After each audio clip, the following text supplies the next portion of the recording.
In this lecture, we are going to take a look at chapter 9 of Frankenstein. Chapter 9 is an intermediary chapter before the first arrival of the Frankenstein's monster, as we often call it. So it's not like the Frankenstein's monster wasn't present in any of the former chapters.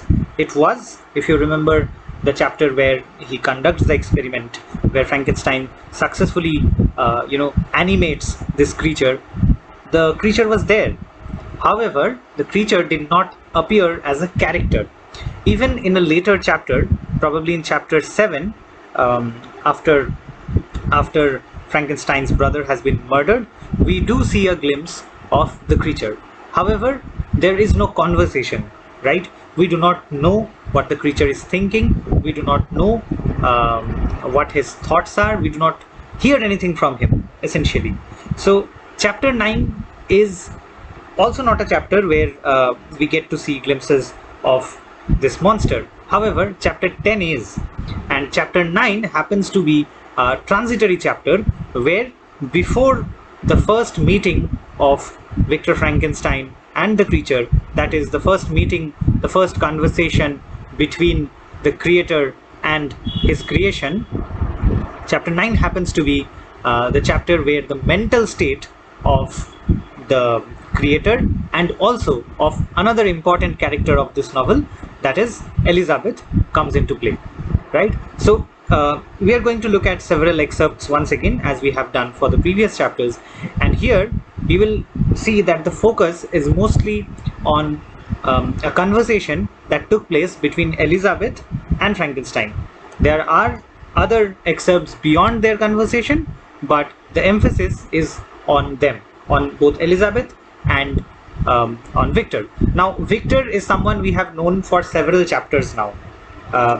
The letters, if you remember the letters where Frankenstein was first introduced to the readers, it was Robert Walton speaking, and Frankenstein was introduced there. And from chapter 1 through chapter 8, it was Frankenstein's narration that we have all been reading or hearing. And soon, in another chapter, which begins with chapter, in fact, it begins with chapter 10, because chapter 10 is where you have the first conversation between Victor and his creation. So in chapter 9, not only do we see Victor, but we are also given a glimpse at Elizabeth's character, what Elizabeth thinks, what she feels, etc. Now, Elizabeth is someone we have come across previously, specifically during the trial of Justin Moritz. We know that she is a very passionate person, and she vehemently defended Justin at the trial court. However, not much about her is known yet, right? We know about her background, yes, but not about her in the sense that we are not yet familiar with what kind of a person she is. Of course, we have a glimpse, right? But in this chapter, this becomes clearer. So let's now look at a few excerpts from chapter 9 and see what can come out of this chapter. So the first quote is as follows, and this is Frankenstein speaking. "Sleep fled from my eyes.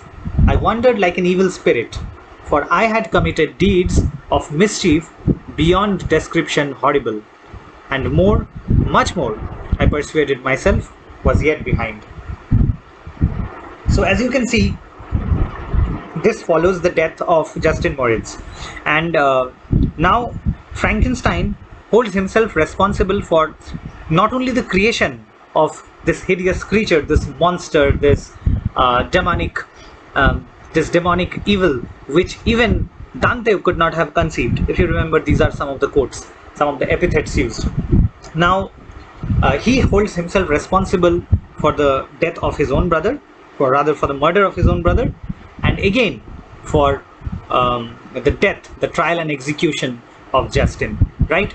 And as you can see, his suffering does not come to an end. There is no end to his suffering, right? So first, the horror of experiencing the creature coming to life and stretching its arms towards it, then the experience of being sick for quite some time with Henry being his nurse, and then getting the news of his brother's murder, following which He recognizes that the actual murderer is his own creation, and then his inability to defend Justin Moritz, right? Because had he told them the story, he knew that no one would have believed him. So this is the context in which Sleep has fled Frankenstein's eyes. And he says that I wander like an evil spirit.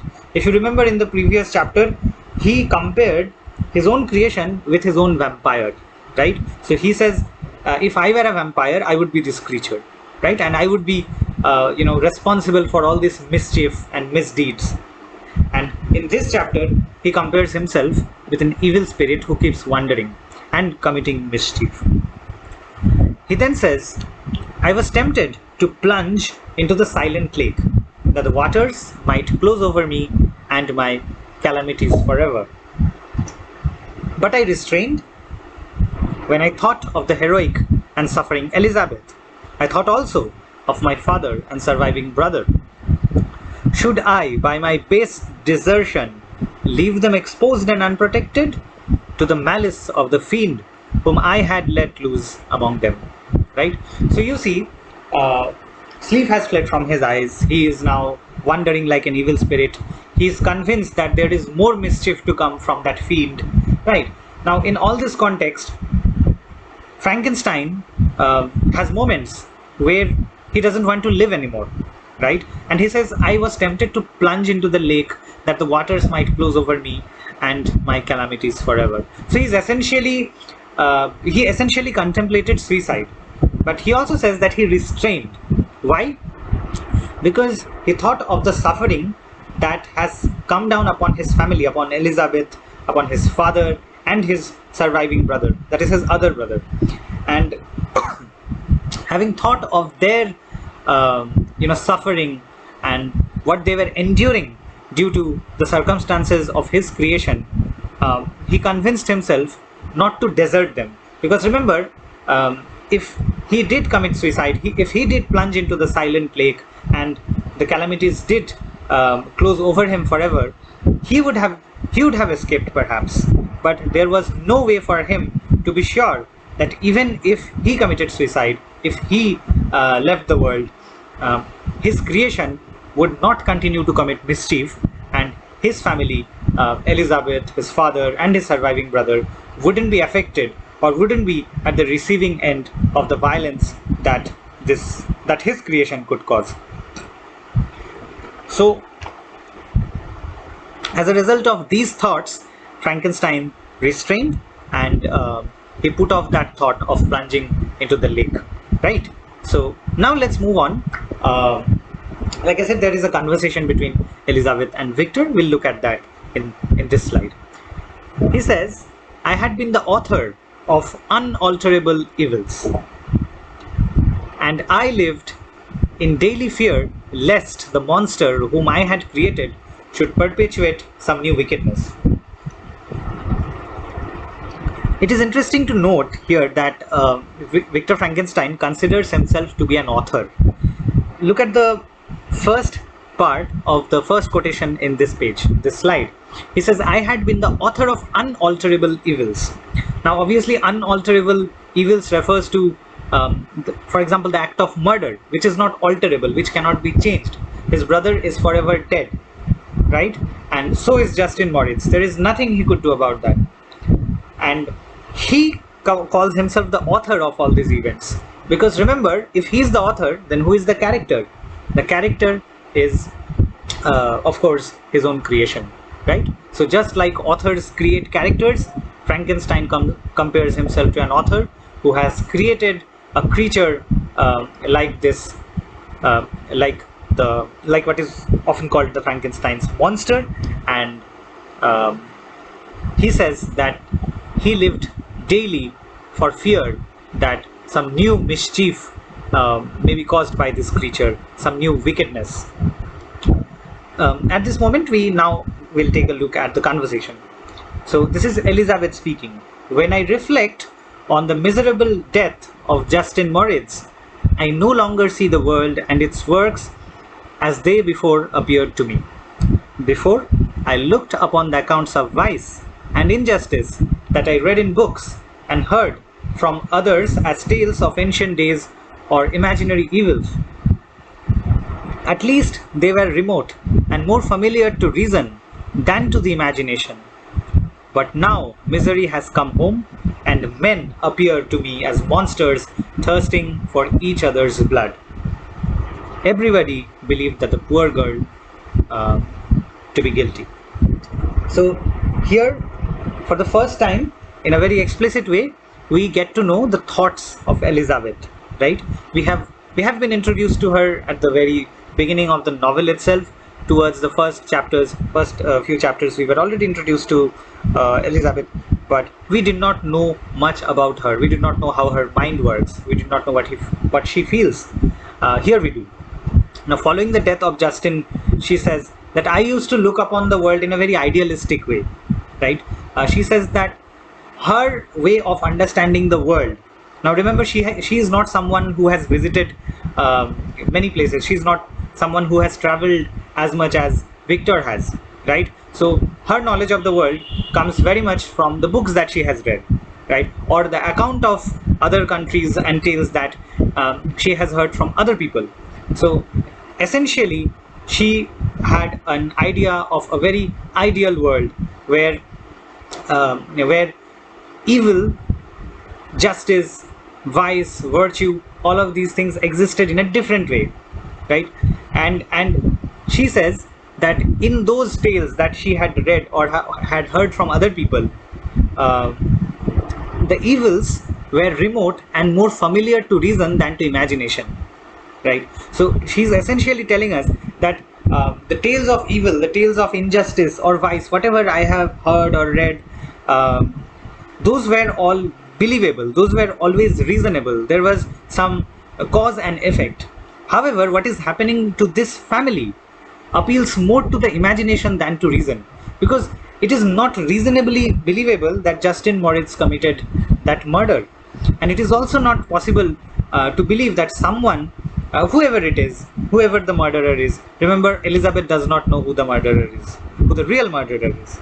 So it is not plausible, it is not believable or reasonable that someone would feel like murdering or would have any reason to murder such an innocent child, right? And then blame and then shift the blame on Justin Moritz. So this shook her world. As you can see, Elizabeth's world is shaken. The very basis or the very premise of her existence is now shaken. She believed in certain things, and all of those beliefs have crumbled down due to recent events, beginning with the brother's death and the conviction of Justin Moritz. And the very fact of murder, the event of murder, is beyond any reasoning, right? So she says this is more familiar to imagination than to reason. Let's now look at two more quotations from this text. Victor says, after hearing Elizabeth's thoughts, this is him reflecting, Victor reflecting. I listened to this discourse with the extremest agony. I, not in deed, but in effect, was the true murderer. So you see, he can't even tell Elizabeth the story or the events that led, to the conviction of Justin Moritz, because, as he has told before, it is impossible for him to make someone believe what he had experienced. Remember that he is someone who has discovered not only the secrets of life, but also methods of how to give life or how to bestow life into an inanimate object, and that itself is unbelievable. Let alone the fact that a gigantic monster, a gigantic fiend of devilish appearances roaming around and might murder anytime, right? So it is because of how incredible his own experience and his life has been so far. He cannot explain the situation or explain his own experience to Elizabeth either, right? And however, he knows in his heart of heart, it seems, he is aware that even though he had not committed the act of murder, it was actually him who was effectively the murderer, because he was the author of all of these events, right? Remember that comparison he brings before, the simile that he introduces in this chapter. He compares himself as the author of all these misfortunes, right? So as an author, he let loose this character into the world, and then this character has wreaked havoc, right? So Elizabeth, who has been observing Victor, um, reads his anguish in his countenance and tells him, "My dearest friend, you must calm yourself. These events have affected me, God knows how deeply, but I am not so wretched as you are. There is an expression of despair and sometimes of revenge in your countenance that makes me tremble. Dear Victor, banish these dark passions." So as you can see, Elizabeth is very perceptive, right? Elizabeth has this sense from which she has understood that something is troubling Victor deeply, and it is not just the murder of his brother or the fact that Justin Moritz has been convicted despite being innocent. So she brings a comparison between her own suffering and Victor's. She says, "See, I am suffering, but you look more wretched than I am. I can see an expression of despair and even that of revenge in your face, in your countenance, that is. And this makes me worry, it makes me tremble." And her advice to Victor, even though she does not exactly know what is going on in Victor's mind, she has no idea that Victor has, bestowed life upon a creature of gigantic stature who could easily murder someone like, an innocent child, or perhaps even a much grown-up person without any difficulty. She has no idea about these things, right? She has not experienced the horror that Victor has, right? But she is able to perceive all of this, and she is also able to realize that not only is there an expression of despair in Victor, but more so there is a subtle presence of a wish for revenge, which she cannot perhaps make sense of, but is nonetheless aware. And her advice is, "Dear Victor, banish these dark passions." So this chapter 9, is, like I told you in the beginning, a bridge chapter, because in chapter 10 we will see that the creature and its creator are going to meet for the first time and are going to have their first proper conversation. There has not been any conversation between them before, right? And chapter 9 also gives us a glimpse into Elizabeth's character, into what kind of a person Elizabeth is. So we learned that she is an immensely perceptive person, even though she does not know the details of Victor's experiences and Victor's thoughts. She is nevertheless able to figure out that there is a degree of despair in him, and also a wish for revenge, which she does not approve of and would rather have him vanish or get rid of, right? So we end chapter 9 in chapter 10, which is one of the most important chapters, I would argue. The two most important characters, that is the creature and Victor, the creator, are going to meet.